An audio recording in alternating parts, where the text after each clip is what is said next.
Niger State Police Command has arrested 4 suspects over a 29 million naira theft at a phone shop in Obasanjo Complex, Minna.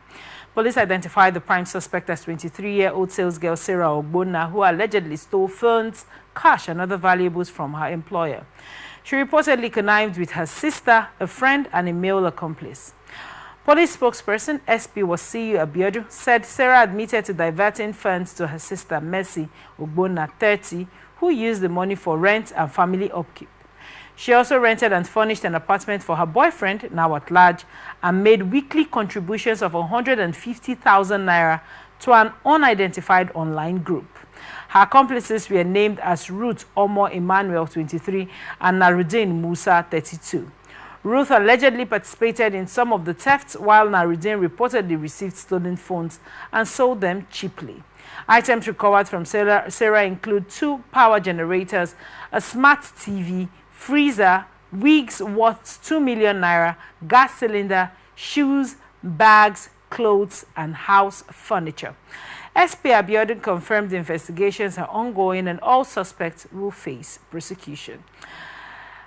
When I see diligent people working for other people in their shop or in their business, taking it as theirs and, being upright and diligent, I always usually say a prayer for them to say, when you get your own business, I pray that someone gets to serve you as much as you're willing to serve your proprietor, as it were. What are your thoughts on this report, Kolawole?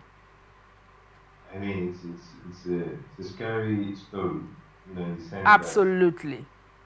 that this can happen at this kind of level and scale. And then, I mean, I'm still going to get into it, but then I also think about kind of business someone would do and would not notice that kind of assets or that kind of assets, because I don't want to call it money initially. That kind of asset is being missing from your goods, right? Right. It's just that close to me, but then it's a scary story because you are going to work somewhere and you go ahead and begin to take things off the shelf. From the reports, renting a house for a boyfriend, going on a contribution of over 150,000 weekly. That just goes to show she's weekly. Oh wow. Weekly, 150,000 weekly. That's absolutely wild, and I'm not even sure how to break this down. But that is 600,000 naira in a month. I mean, the minimum wage is set at 70,000, right? Yeah. And many people, the salaries are a graduate out of school, and all that education and all that tuition and all that knowledge. Some people get 150K.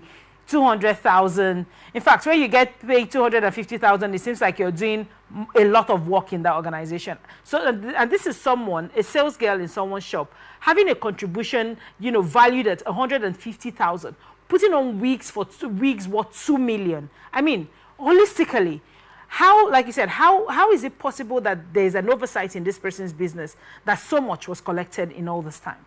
I try to understand. From the report, they are not exactly sure what kind of business it was. It was a phone shop, really. It was a phone shop. A phone shop. The owner just needs to be sure. And it's just a lesson for people out there to, make sure you have your records straight. Make sure you have your invoices, your receipts, your book records to be sure that things are going on right. Because this has been going on for quite a while from this report. And for someone to be contributing 150 weekly, I mean, she's probably seeing quite a lot weekly basis, or maybe on daily basis. And I'm glad they have been caught. And, the other conspirators as well have also been caught. Those that are selling these things. Taking off phones from the shelf and selling it as cheap products. That's serious theft. Right. If you ask me. So I'm glad that they have been caught, and like I said, people out there should be watchful of the people they employ. Ensure you keep an eye on them once in a while. Ensure you have them sign documents and whatnot to make them serious, because people out there are looking for jobs, and in this mix of people out there, you find out that there are some that are turned out to be like this report, like like these people in this report, All right. and there are some that are genuinely serious. But in the whole grand scheme of things, people you never really can tell, the what people have in their hearts and in their minds. All right. So we should be much more sensitive to these things as business owners.